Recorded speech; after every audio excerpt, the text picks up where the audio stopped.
इस डीपी के अंदर हम दो अदद एसी ब्रेकर का इस्तेमाल करने लगे हैं, जो कि एक हमारा आ जाएगा वापडा इनपुट के ऊपर और दूसरा आ जाएगा हमारा इन्वर्टर इनपुट के ऊपर। तो दोनों के लिए हम सेफ्टी के लिए ब्रेकर लगा रहे हैं। साथ में हमने इसके एक लगाना है प्रोटेक्टर, जो कि आउटपुट लोड को मैनेज करेगा।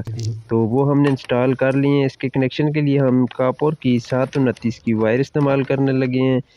आपने इसके साइज़ ले लेने हैं, इतनी फिटिंग करनी है कि जो आसानी के साथ आप ओपन कर सकें और बॉक्स को ऑफ कर सकें। तो ये 729 की वायर आपने काट लेनी है साइज़ करके।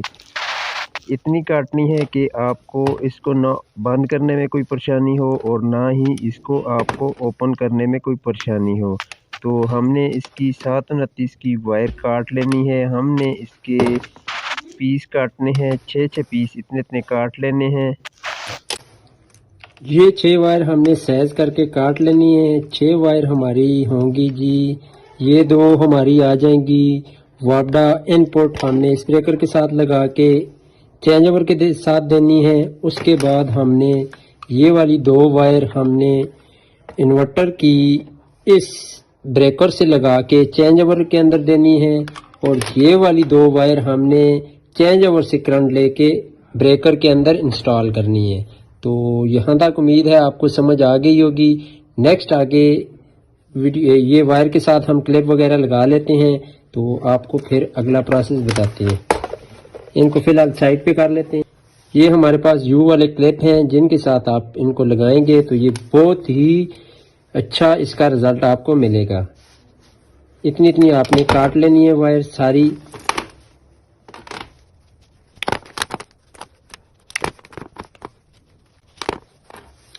ये हमारे अब कनेक्टर हैं, इसके साथ यू वाले इसके साथ हमने लगाने हैं। यहाँ से हमने इसके अंदर डाल के वायर को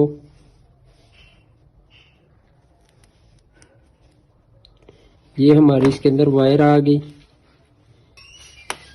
आपके पास कोई भी प्लास कटर है, आप उसकी मदद से इसको प्रेस कर सकते हैं।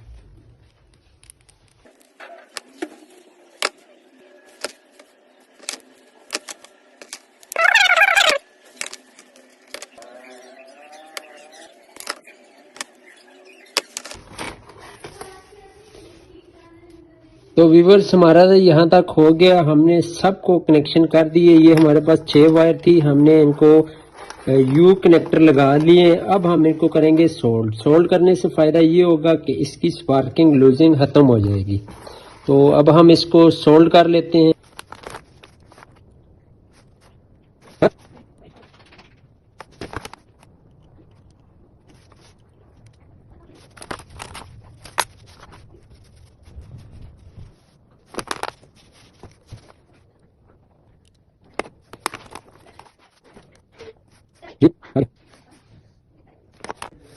तो प्यारे व्यूअर्स हमने इनको सबको इंस्टॉलेशन कर दिया है, स्लीप के अंदर कवर कर दिया है, ताकि हीट अप होने की वजह से कोई प्रॉब्लम ना हो। तो आपने भी इस तरह से इनको सोल्डरिंग करके यू को कनेक्टर को अच्छी तरह से इनके अंदर लगा लेना है। हमने इसके अंदर लगा के वायर को 729 की वायर इस्तेमाल की है, इसके अंदर कवर कर लिया है। अब हम इसको अगला काम।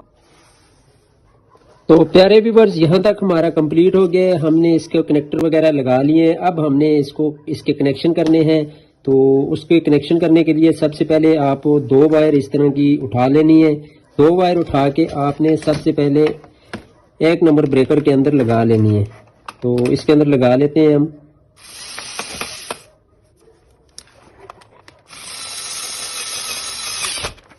ये हमारी एक हो गई। यहाँ तक इसको थोड़ा सा पेचकस की मदद से टाइट कर देते हैं ताकि लूज सर्किट ना हो।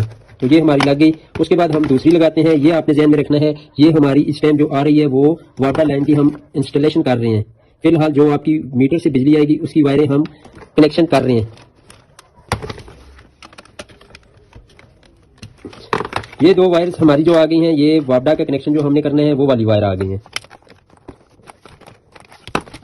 ये हमारी 2 वापडा की आ गई। अब हमने लगानी है इसके अंदर इन्वर्टर की वायर, जो इन्वर्टर से आएंगी वो वाली लगानी है। ये हमारा जो ब्रेकर लगा हुआ है ये हमने वापडा के लिए लगाया और ये वाला हमने इन्वर्टर के इनपुट के लिए लगाया। दोनों के ऊपर ब्रेकर इसलिए लगाए हैं कि सेफ्टी होती है। अगर आपने एक को ऑफ करना हो तो दूसरा आप लगा सकते हैं। अगर आपका इन्वर्टर खराब हो जाए तो फिर भी ये आपके काम आएगा। अगर कोई शॉर्टेज वगैरह होती है तो ये आपके काम आ सकता है। तो दोनों हमने लगा दिए हैं इसके अंदर। वैसे सेफ्टी के लिए इसके अंदर एक प्रोटेक्टर लगा होता है, ये वाला प्रोटेक्टर लगा हुआ है, ये सारी सेफ्टी करेगा। लेकिन फिर भी हमने इसके अंदर लगा दिया है, ब्रेकर लगा दिया है, ताकि कोई अगर शॉर्ट सर्किट हो तो फिर भी ये प्रॉब्लम ना करे। अच्छी सेफ्टी अच्छी चीज़ होती है, अगर लगा दें फिर बेहतर है, ना लगाएं फिर भी कोई इश्यू नहीं होता। तो प्यारे व्यूअर्स, वीडियो अच्छी लगी तो बराए मेहरबानी हमारे यूट्यूब चैनल को सब्सक्राइब कर देना और वीडियो को लाइक कर देना।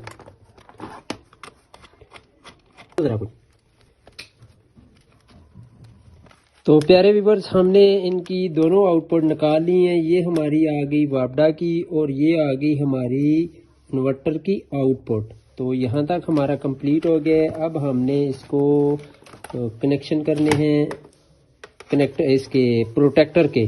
तो प्रोटेक्टर के भी हम वायर लगा लेते हैं ताकि आसानी रहे बाद में।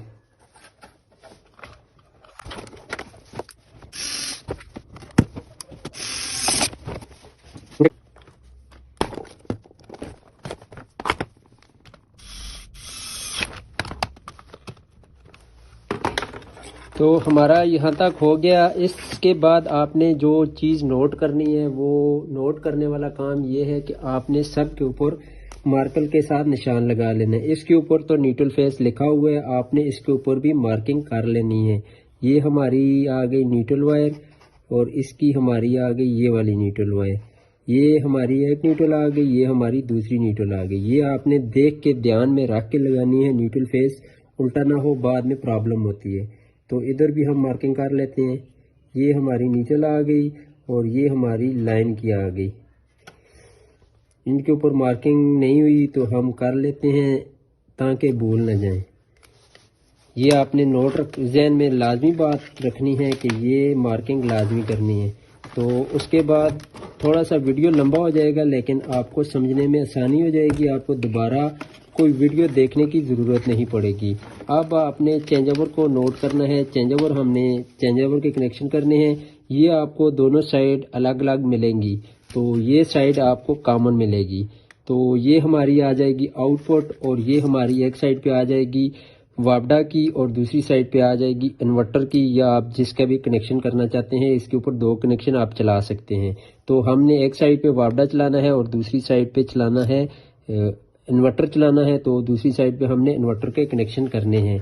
तो चलें अभी इसके अंदर हम कर लेते हैं। सबसे पहले वापडा के हमने लगानी है न्यूट्रल वायर। उसके बाद आपने यहाँ भी नोट करना है कि न्यूट्रल हम कहाँ लगा रहे हैं और न्यूट्रल लेनी कहाँ से। जिस साइड पे हम न्यूट्रल लगाएंगे उसी साइड से हम न्यूट्रल लेंगे।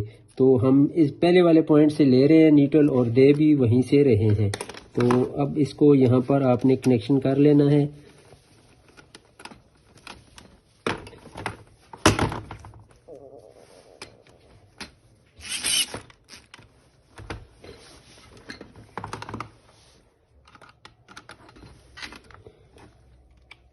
तो व्यूअर्स, यहाँ तक हमारा हो गया। वापडा की हमने एक इनपुट दे दी। अब हमने दूसरी इनपुट फेस वाली वायर हमने यहाँ पर लगानी है। फेस वायर हमने यहाँ पर लगानी है और दूसरी साइड जो हम उसकी देंगे इन्वर्टर की फेस वायर देंगे, वो भी हमने इधर लगानी है। ये ना हो कि आपने फेस इधर दे दी और न्यूट्रल उधर दे दी। वीडियो थोड़ी सी लंबी हो जाएगी, लेकिन आपको कोई और वीडियो सर्च करने की ज़रूरत नहीं पड़ेगी, क्योंकि हमने इस वीडियो में सब कुछ आपको बता देना है। तो आपको वीडियो दूसरी देखने की ज़रूरत नहीं पड़ेगी। ये हमारी एक लाइन आ गई है जी इनपुट, जो हमने इन्वर्टर के अंदर देनी है। अब हमने इसके अंदर दूसरी इन्वर्टर वाली वायर लगानी है, जो कि हमने इन्वर्टर की इनपुट इस डीपी इस चेंज ओवर के अंदर लगानी है।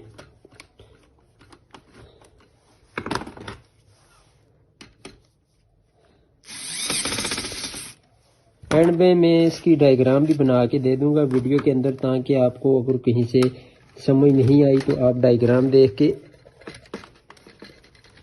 आसानी के साथ उसको समझ लेंगे।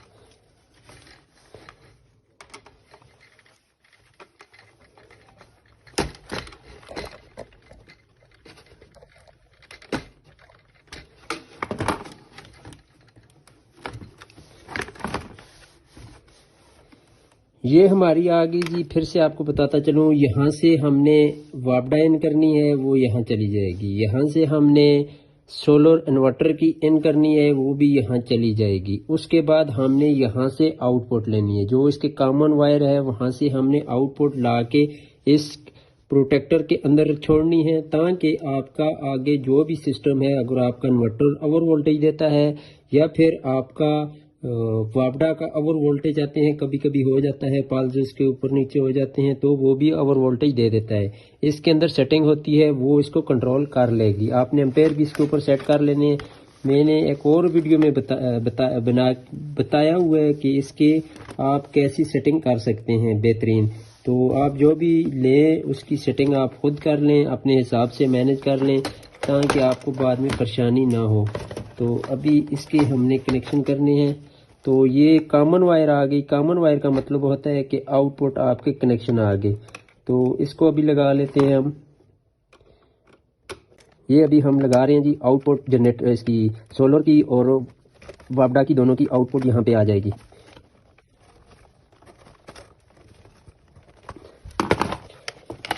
तो व्यूअर्स, ये हमारा यहाँ तक हो गया। ये अभी हमने दे दी आउटपुट। ये हमारी दोनों आ गई इनपुट, एक वापडा की और दूसरी सोलर की। टाई आपने लाजमी इस्तेमाल करनी है, ताकि ये एक दूसरे में गड़बड़ ना करें। वायर एक जगह पे रहेंगी, ज़्यादा प्रॉब्लम नहीं करेंगी, सफाई आ जाती है थोड़ी सी।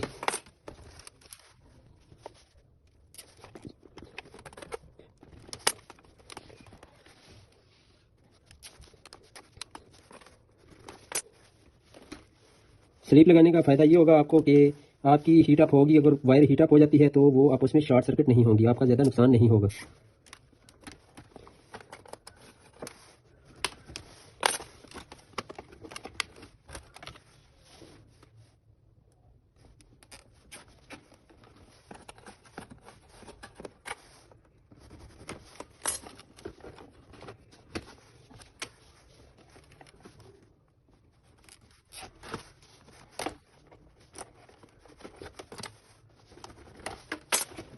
तो व्यूअर्स, हमारा यहाँ तक हो गया है। अब आपने सिर्फ इसके अंदर वापडा यहाँ से इन करनी है। वापडा की जो मैन मीटर से आएगी वो आपने यहाँ पे इन देनी है। उसके बाद आपने जो सोलर की आउटपुट होगी वो यहाँ पे देनी है, और उसके बाद सोलर की आउटपुट मतलब यहाँ पर आपने इन्वर्टर की आउटपुट देनी है। उसके बाद यहाँ पे आपने देनी है इसकी, यहाँ से ले लेनी है आपने दोनों की आउटपुट। यहाँ से आप जो जैसे भी चेंजओवर से काम लेंगे वहाँ यहाँ से निकलेगी आउटपुट। आप सोच रहे होंगे कि इसके अंदर हमने डीसी ब्रेकर इंस्टॉल क्यों नहीं किया। वो हमारे पास पड़ा हुआ है। डीसी ब्रेकर हमने इसके अंदर इसलिए नहीं लगाया क्योंकि ये ज़्यादा हीट अप होता है, तो इन तीनों को भी ये नुकसान देगा। तो इसको हम अलग से डीपी छोटी सी लगा के उसके अंदर लगाएंगे, क्योंकि ये सबसे ज़्यादा प्रॉब्लम जो आती है वो इसके अंदर आती है। इन दोनों का इतना इशू नहीं है जितना इशू इसका है। तो इसको हमने वायर इंस्टॉल करना है, ताकि इसके अंदर कोई प्रॉब्लम आए तो इनको नुकसान ना पहुंचे, हमारी पूरी डीपी खराब ना हो। तो आपने भी कोशिश करनी है कि इसके अंदर आपने नहीं लगाना। उसके अलावा रह गए मीटर वगैरह, तो आपने अपने आईडी के साथ लगा लेने हैं। फिर भी मैं आपको बता देता हूँ, यहाँ से आपने दो आउटपुट लेके इस यहाँ पर लगा देनी है प्रोटेक्टर के ऊपर। मैं अभी लगाता हूँ तो वीडियो लंबी हो जाएगी। उसके बाद ये इंडिकेटर है, अभी मेरे पास इंडिकेटर नहीं पड़े हुए हैं, वो भी लगाने हैं। तो आपने इंडिकेटर यहाँ से उठा के आपने एक लाइट लाइन यहाँ पे देनी है, दूसरे इंडिकेटर की आपने लाइन यहाँ पे देनी है, और तीसरे की इंडिकेटर की लाइन आपने तीसरे ब्रेकर के इनमें दे देनी है। जो जहाँ से जिसकी लाइट आएगी वो वाला इंडिकेटर ऑन हो जाएगा। मिसाल के तौर पर आपकी